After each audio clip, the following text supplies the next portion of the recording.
नमस्कार, मैं हूं पवन त्यागी। देश के प्रधानमंत्री मोदी जी ने राजस्थान की एक सभा में सचिन पायलट के बारे में दो चीजें बोली। एक, उन्होंने दावा किया कि सचिन पायलट को कभी भी कांग्रेस राजस्थान का मुख्यमंत्री नहीं बनाएगी। उन्होंने उसका रीजन बताया और उन्होंने रीजन बताया कि जो सचिन पायलट का अपमान कांग्रेस में किया जा रहा है उसके पीछे उनके पिता के द्वारा एक परिवार जो कि गांधी परिवार है उसके खिलाफ कभी कुछ बोलने की सजा उनको दी जा रही है। अब वो किस्सा क्या है ये तो प्रधानमंत्री मोदी जी ने नहीं बताया, तो मैं आपको आज बताऊंगा कि वो असल में क्या ऐसी बात थी जिसको लेकर राजेश पायलट से ये कांग्रेस खफा इतनी हुई कि आज उन राजेश पायलट के बेटे, स्वर्गीय राजेश पायलट के बेटे सचिन पायलट के साथ इस तरह का दुर्व्यवहार किया जा रहा है कि उन्हीं के नाम पर वोट मांगी जा रही है, गुर्जर कम्युनिटी को उन्हीं के नाम पर इकट्ठा किया जा रहा है। और 2018 के चुनाव में भी सबके सामने प्रोजेक्ट किया गया था सचिन पायलट को, राजस्थान के युवाओं के सामने, कांग्रेस में, और गुर्जर कम्युनिटी पूरी इकट्ठी हुई थी कि भाई हमारा एक गुर्जर भाई है जो सीएम बनने जा रहा है। लेकिन वोट लेने के बाद जब सरकार बनाने का नंबर आया तो सचिन पायलट को पीछे कर दिया गया और अशोक गहलोत को सीएम बना दिया गया। क्या है वो कारण, मैं आपको बताऊंगा। मोदी जी ने असल में जो बात छेड़ी है वो बात असल में बहुत गंभीर है, लेकिन सचिन पायलट को साथ ये समझ में नहीं आ रहा कि उसके साथ असल में कांग्रेस में हो क्या रहा है।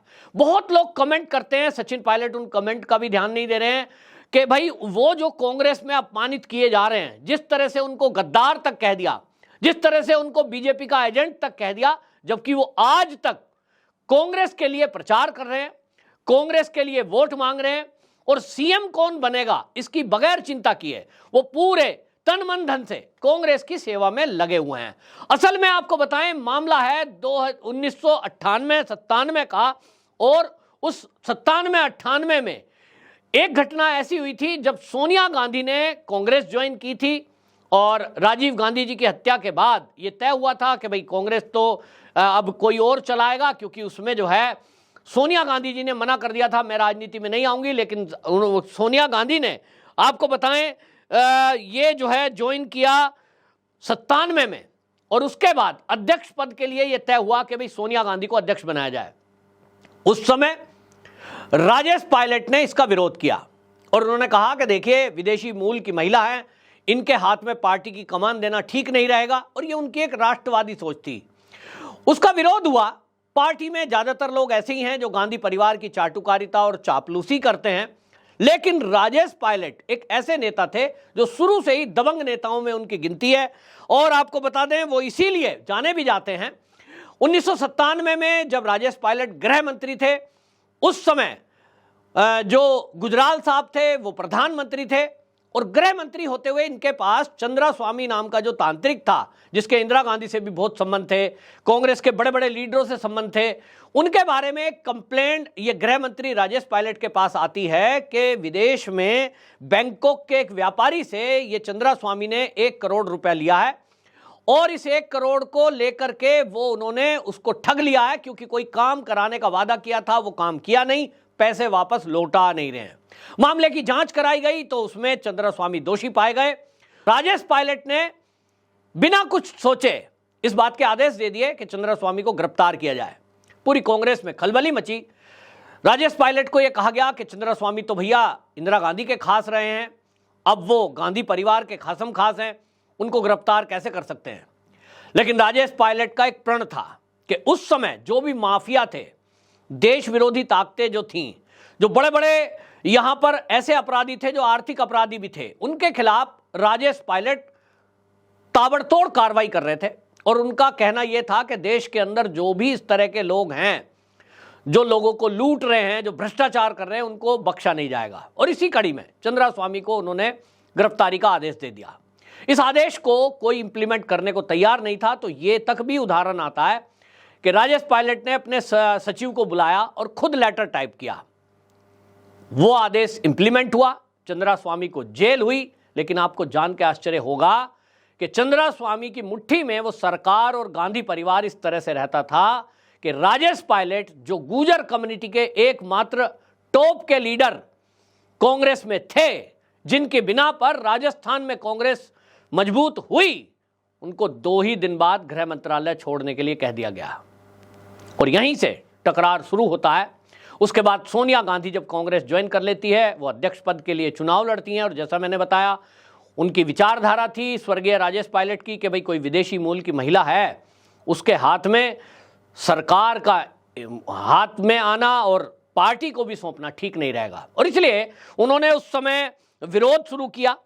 और सीताराम केसरी उस समय लड़ रहे थे चुनाव, तो तब भी विरोध किया था। और सोनिया गांधी जब खड़ी हुई तो जितेंद्र प्रसाद उनके विरोध में खड़े किए गए कुछ लोगों के द्वारा, और उसमें राजेश पायलट उनको मदद कर रहे थे, यानी उनके सपोर्ट में थे।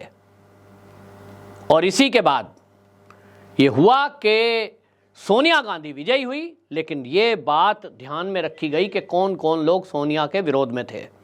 उस समय के चुनाव में अगर आप देखेंगे, जो भी राजेश पायलट के गुट के लोग थे उनको धीरे धीरे दरकिनार कर दिया गया, लेकिन स्वर्गीय राजेश पायलट तो सन 2000 में, आपको बताएं 11 जून की वो घटना है कि जयपुर जाते हुए एक रोड एक्सीडेंट में उनकी मृत्यु हो गई। बहुत सारे लोगों का कहना है कि इस मृत्यु के पीछे कुछ राज है और उसकी जांच होनी चाहिए, लेकिन जांच करता कौन? कांग्रेस की सरकार थी, सोनिया गांधी सर्वे थी। सोनिया गांधी के बारे में लोगों ने दबे मुंह ये बातें बोली थी कि कहीं ना कहीं गांधी परिवार के विरुद्ध कहीं राजेश पायलट का खुलकर उतरना ये उनकी मौत का कारण तो नहीं बना है। बड़ा क्वेश्चन मार्क था, लेकिन इस क्वेश्चन मार्क का आज तक कोई उत्तर नहीं मिला है, और कोई उसकी जांच ठीक से हुई कि नहीं हुई ये तो कांग्रेस जाने। लेकिन एक सवाल तो बना ही हुआ है कि क्या ये एक महज संयोग था या कुछ प्रयोग था कि सोनिया गांधी का विरोध, चंद्रा स्वामी को जेल भेजना, इंदिरा गांधी का विरोध, क्या राजेश पायलट को भारी पड़ा? अब ये एक बड़ा सवाल है, लेकिन सवाल ये है जो प्रधानमंत्री मोदी ने चुनावी सभा में बोला है कि वो चीज एक बात हो गई। चलिए हम मृत्यु पर नहीं जाते कि मृत्यु का कारण क्या था, हो सकता है स्वाभाविक एक्सीडेंट हो, कोई उसके पीछे षड्यंत्र ना हो, लेकिन सवाल यह है कि उसकी एक बड़ी एजेंसी से, स्वतंत्र एजेंसी से जांच क्यों नहीं कराई गई। दूसरी बात यह है कि आज तक सचिन पायलट जो राजस्थान में पूरी ईमानदारी के साथ कांग्रेस के लिए काम कर रहे हैं, उनको कोई भी ये बड़ी जिम्मेदारी तो दी गई, लेकिन जब मुख्यमंत्री बनने की बात 2018 में आई तब भी उनको छला गया। उसके बाद लगातार वो पार्टी आला कमान को कहते रहे। राजस्थान में जो सरकार अशोक गहलोत की चल रही थी, इसकी शिकायतें आती रही, भ्रष्टाचार के आरोप सरकार के अंदर से लगे, जनता में आक्रोश था, लेकिन पार्टी की आला कमान यानी गांधी परिवार ने कभी भी अशोक गहलोत के खिलाफ कोई कार्रवाई नहीं करी। यहां तक कि बाड़ेबंदी हुई और उसमें सचिन पायलट को ही गद्दार तक कह दिया गया।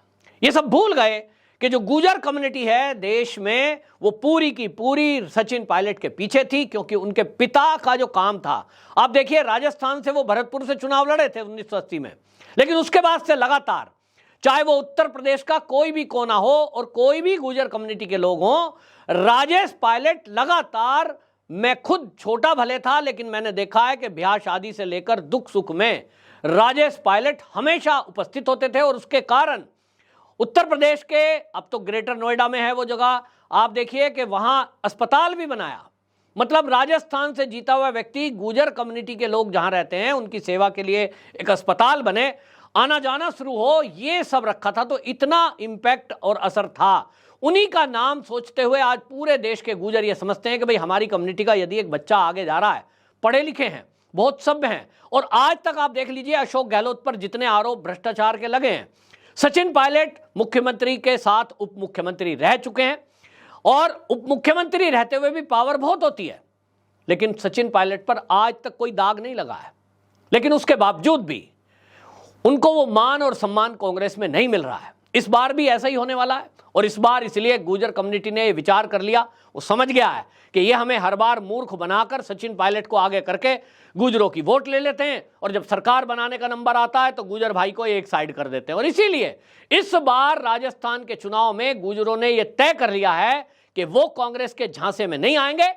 जिस सीट से सचिन पायलट खड़े हैं उनको तो पक्का जिताएंगे, लेकिन बाकी किसी भी सीट पर गुर्जर कम्युनिटी का कोई बंदा कांग्रेस को वोट नहीं करेगा। और इसी बात को जो प्रधानमंत्री मोदी हैं उन्होंने कोट किया था कि ये इस तरह की बातें हैं कि गांधी परिवार के विरुद्ध तो कांग्रेस में अगर कोई भी कुछ एक शब्द बोल जाए, फिर मजाल है कि उसको कहीं आगे बढ़ा दिया जाए, उसको साइड कर दिया जाता है। और इसलिए आप देखिए, खाली सचिन पायलट नहीं है, हेमंत बिस्व शर्मा को देखिए, जिन्होंने खुलेआम बताया किस तरह से एक कुत्ते की वैल्यू वहां पर कार्यकर्ता से ज्यादा है। इसी तरह आप देखिए गुलाम नबी आजाद, वो साइड कर दिए गए, कपिल सिब्बल साइड कर दिए गए, और जितने बड़े लीडर हैं जिन्होंने भी कभी सोनिया गांधी के विरुद्ध कोई एक शब्द निकाला है, भाई गुलाम नबी आजाद ने क्या कहा था, कपिल सिब्बल ने क्या कहा था, केवल ये कहा कि भाई गांधी परिवार का ये अध्यक्ष बनता आ रहा है, सोनिया गांधी लंबे समय से अध्यक्ष हैं, पार्टी डूबती जा रही है, तो कोई गांधी परिवार के बाहर का भी अध्यक्ष हो। और इतना भर कहने के बाद वो 23 नेता जिनको G23 कहा गया, वो 23 नेताओं को बिल्कुल दरकिनार कर दिया गया और एक तरह से पार्टी से बाहर का रास्ता दिखा दिया। चुनाव निपटते रहे एक एक करके, उनको पार्टी के कैंपेन में भी शामिल नहीं किया गया। अब 24 का चुनाव है, तो ये देखते हुए कि कहीं वो बीजेपी में न चले जाएं, तो अब कुछ जिम्मेदारियां उनको दी गई हैं। इसीलिए राजस्थान के लोगों से मेरा कहना है, और खास तौर से गुर्जर कम्युनिटी से कहना है, राजस्थान के युवाओं से मेरा कहना है कि देखिए किस तरह से वो छल करने वाली पार्टी है कि सचिन पायलट के नाम पर गुर्जरों के वोट लेने के लिए वो उसको आगे कर देती हैं, और जब सरकार बनाने की स्थिति आ जाए तो साइड कर देती है। और जिस तरह से राजेश पायलट के साथ किया गया, उन्होंने तो अच्छा ही किया था। चंद्रा स्वामी ने अगर किसी के 1 करोड़ रुपए ठगे, सोचिए सन 97 में, आज लगाएंगे तो उसकी कितनी वैल्यू है। और अगर उन्होंने अच्छा काम किया था तो उनको तो इनाम मिलना चाहिए था।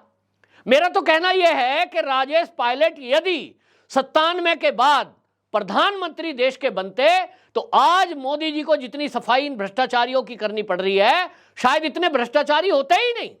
राजेश पायलट जैसा काबिल व्यक्ति अगर प्रधानमंत्री देश का बनता, तो जो कांग्रेस के राज में भ्रष्टाचार हुए हैं वो नहीं होते। लेकिन ये शायद कांग्रेस को मंजूर नहीं है। कांग्रेस की तो नीति है खाओ और खिलाओ, और इसीलिए जो मोदी बोलते हैं कि ना खाऊंगा ना खाने दूंगा, बस इसी बात का टकराव है। और इसीलिए मैं हमेशा ये बात कहता हूं कि सचिन पायलट को चाहिए कि वो अपने पिता का ध्यान करें, पिता के अपमान का ध्यान करें, और वो ये ध्यान करें कि किस कांग्रेस के साथ लगे हुए हैं। जिसने उनके पिता के साथ न्याय नहीं किया, वो आपके साथ क्या न्याय करेंगे। और इसीलिए मोदी जी ने ये एक तरह से जो बात बोली है, वो सचिन पायलट के लिए एक इशारा भी है कि अगर वो भारतीय जनता पार्टी ज्वाइन करते हैं, अपनी सीट वो जीत ही जाएंगे, उनके गुट के कुछ लोग और भी सीट जीत जाएंगे। जिंदगी में बहुत बड़ी लाइफ है उनके पास में, राजनीतिक कैरियर उनका बहुत अभी आगे बचा है। मोदी जी के साथ मिलकर के अगर वो काम करें तो वो देश हित में भी अच्छा होगा, क्योंकि एक युवा शक्ति, पढ़ा लिखा व्यक्ति अगर देश हित में काम करता है, ईमानदारी से काम करता है, तो ऐसे नेताओं की राजनीति में आवश्यकता है। राजस्थान का युवा सचिन पायलट की तरफ देख रहा है, लेकिन सचिन पायलट व्यक्ति अच्छा होते हुए भी वो पार्टी में ऐसी में है जहां उनकी कदर कतई नहीं है, उनकी ईमानदारी की कोई वैल्यू नहीं है, क्योंकि वहां जो भ्रष्टाचारी हैं शायद उन्हीं का बोलबाला और दबदबा ज्यादा है, क्योंकि कमा कर दे रहे हैं, तो इसीलिए उनको नहीं हटाया जा रहा है। और इसीलिए मोदी जी ने कहा था कि सचिन पायलट को तो कभी भी ये कांग्रेस मुख्यमंत्री नहीं बनाएगी। तो जब आप वोट डालने जाएं, तो राजस्थान के लोगों से मेरा कहना है कि एक बार जरूर ध्यान रखें किस पार्टी को वोट डालने जा रहे हैं। गुर्जर कम्युनिटी को मेरा कहना है कि वो चुनाव में पिछली बार भी 18 में पूरी जी जान से सचिन पायलट के साथ लगे थे, और पार्टी को जिताएंगे, क्योंकि सचिन पायलट मुख्यमंत्री बनेंगे ऐसी उम्मीद थी, लेकिन इस बार तो ऐसा कुछ है नहीं। तो आप भी इस बात का ध्यान रखें कि किसका साथ देना है। फैसला आप पर है, कमेंट बॉक्स में जरूर बताएं। वंदे मातरम।